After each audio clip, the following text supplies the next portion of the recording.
O fim da guerra não será numa mesa de bar como vislumbrou Lula. Pelo menos não é o que parece. Na Turquia, delegações da Rússia e Ucrânia buscam um acordo de paz. Detalhes, sem Putin e Zelensky. Assunto para o nosso correspondente internacional Ivan Kleber. E mais, Donald Trump, ao final da jornada pelo Oriente Médio, mandou um recado direto. Nada se resolverá antes de uma conversa sem intermediários com o presidente da Rússia. Nós vamos conversar então agora com o nosso querido correspondente Ivan Kleber. Ivan, boa tarde. Seja muito bem-vindo ao Jornal da Oeste. Boa tarde, Geisiane. Boa tarde, Marina. Boa tarde, Serrão. E uma saudação especial a toda a audiência do Jornal da Oeste. Então, Donald Trump, vamos começar aí pela frase de Donald Trump, que ele disse que um acordo de paz só será possível quando ele, Trump e Vladimir Putin sentarem à mesa, não de um bar de preferência, não é?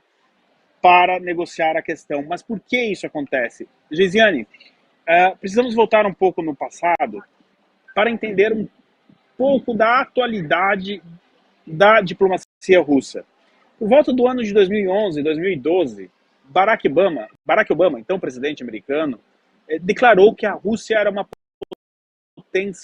potência mundial. Foi um deslize do Barack Obama? Foi proposital para provocar os russos? A gente não sabe. O fato é que, desde então, a diplomacia russa não engoliu esse fato. A Rússia entende que existem três grandes potências mundiais, a China, os Estados Unidos e ela, a Rússia, e esse tratamento que lhe foi reservado como uma potência regional foi, na opinião dos russos, uma humilhação. Eu não estou aqui nem concordando, discordando do então presidente americano, Barack Obama.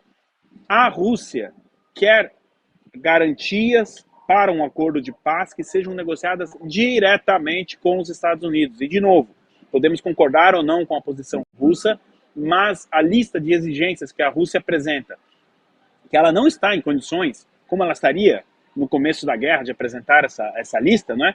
Vamos lembrar que a Rússia ainda não conquistou sequer 100% do território do território contestado ali no início da guerra. A invasão de Kiev foi um fracasso, a Rússia não conseguiu. E desde então estamos ali nesse atoleiro, nesse pântano muito parecido com o da Primeira Guerra Mundial, onde nenhum dos dois lados consegue avançar. Mas seja lá qual for o acordo de paz que seja assinado, o lado russo quer negociar diretamente com os Estados Unidos. Sobre a reunião que aconteceu na Turquia, aí a Rússia fez o que ela sabe fazer de melhor, desde o tempo da União Soviética eles faziam isso e continuam fazendo. Eles marcaram a reunião, prepararam o território, mas enviaram comissários de segundo escalão do governo russo, que pouco podem negociar, apenas frases de efeito. Um deles disse que a Rússia poderia combater mais 21 anos essa guerra, em referência à guerra da Rússia, do Império Russo, lá no século XVIII, contra a Suécia, em referência também a Pedro o Grande. Vladimir Putin já demonstrou que é fã do Pedro II, eventualmente, né? Então, mais que isso não acontece. Para não dizer que tudo está perdido, pelo menos nessa reunião aconteceu a maior troca de prisioneiros, né? Foi acertada ali a maior troca de prisioneiros desde o início da guerra, aproximadamente 1.000 prisioneiros de cada lado, 1.000 ucranianos voltam para a Ucrânia, 1.000 prisioneiros russos que estão com a Ucrânia voltam para a Rússia, mas no frigir dos ovos mesmo, foi uma reunião para definir quando será a próxima reunião, nada mais do que isso. E uma notícia importante de agora à tarde é que o Papa Leão XIV ofereceu o Vaticano para que o Vaticano seja a sede, então, o local das próximas reuniões, da próxima rodada de negociações de paz entre a Rússia e a Ucrânia. A gente não tem a confirmação ainda como os dois lados receberam essa notícia, não é? Mas é interessante esse movimento do Papa Leão. Vale lembrar que a diplomacia do Vaticano é muito forte, talvez a maior escola, talvez não, com certeza a maior escola de diplomacia do mundo, e a gente pode então ter aí uma ligação direta com o Papa e o Vaticano na tentativa de encontrarmos um acordo de paz. Agora, com certeza, lá no Vaticano não vai ter nenhuma mesinha de bar, viu, Geisiane? Jorge Serrão, estamos com o nosso querido correspondente, Ivan Kleber, conversando a respeito desse conflito que já se estende aí, né, aos anos. Temos mais de 2 anos desse conflito. Lula disse que resolveria numa mesa de bar, mas nós estamos vendo que quem realmente tem poder nas mãos é o Loirão, hein, Serrão? O Loirão chegou. Sua pergunta. Pois é, e o Papa gosta de uma cervejinha, mas não vai ser o caso na solução desse conflito com certeza absoluta. Meu caro Ivan, será que os Estados Unidos da América estão apostando aí numa aceleração para resolver logo esse conflito entre Rússia e Ucrânia, para que tropas da OTAN possam ficar livres para outras atuações mundo afora, principalmente no combate ao narconegócio? Será que o detalhe é esse? Lourão vai entrar agora para dar uma acelerada e resolver logo esse assunto sem cervejinha? Serrão, se você tem fontes dentro da Casa Branca, compartilhe conosco, porque é isso mesmo. A visão da administração Trump é de encerrar logo essa questão, que pelo menos, se não for um acordo de paz, que seja um cessar-fogo, porque a grande preocupação da administração Trump hoje não é a Ucrânia, sinto muito pelos ucranianos, dizer isso, mas a gente precisa trazer a verdade aqui para o público. A grande atenção está no Pacífico. A gente vem dizendo isso há dias, há meses, há anos. A grande partida está ali em Taiwan, no Estreito de Taiwan, com a China sempre realizando exercícios militares, volta e meia enroscando com a Marinha das Filipinas. Então, neste momento, a Ucrânia é vista como um empecilho para que o foco maior seja na região do Pacífico e também a questão do narcotráfico, como você muito bem levantou. Existe um entendimento por parte do Pentágono nos Estados Unidos, isso não é algo consolidado 100%, mas boa parte dos militares e estrategistas, enfim, acreditam que um cessar-fogo agora limitaria essa questão, porque a Rússia, pelo menos nos próximos 5, 10 anos, não terá a capacidade de lançar um ataque como ela lançou em 2022 também, por conta do deterioramento do seu exército e por conta de erros da doutrina militar russa.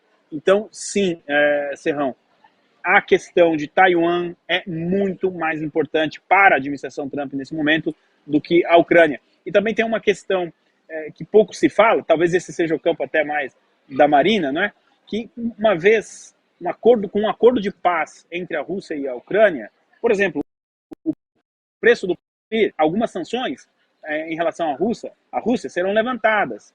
A produção de trigo na Europa vai aumentar, a inflação de alimentos pode diminuir. Tem todo um contorno justamente em redor desse acordo de paz que pode até favorecer a economia mundial como um todo.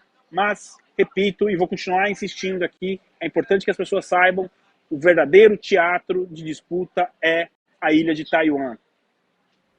Marina Helena, sua pergunta ao nosso correspondente Ivan Kleber. Ivan, prazer estar aqui com você de novo.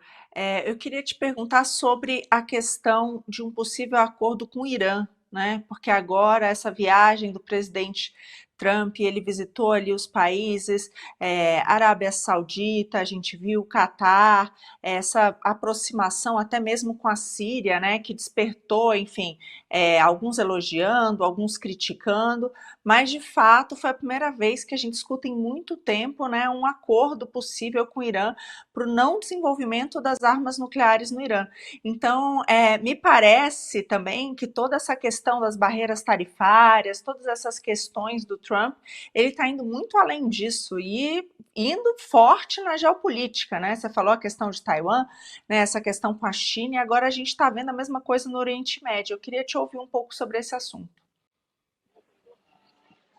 Muito boa pergunta, Marina. Essa questão, ela está abrindo uma divergência entre a administração Trump e Israel. Israel é contrário à iniciativa da administração Trump de uma tentativa de acordo com o Irã, isso porque levantaria sanções que dariam aí um fôlego para a permanência do regime iraniano, do atual regime do Ayatollah lá no Irã. A visão de Israel fazendo isso, recentemente autoridades de Israel passaram essa informação adiante de que se existe um momento propício para atacar militarmente, com um ataque realmente forte, há quem diga o maior ataque com aviões desde a Segunda Guerra Mundial, se existe um momento para atacar as instalações nucleares do Irã, este momento é agora.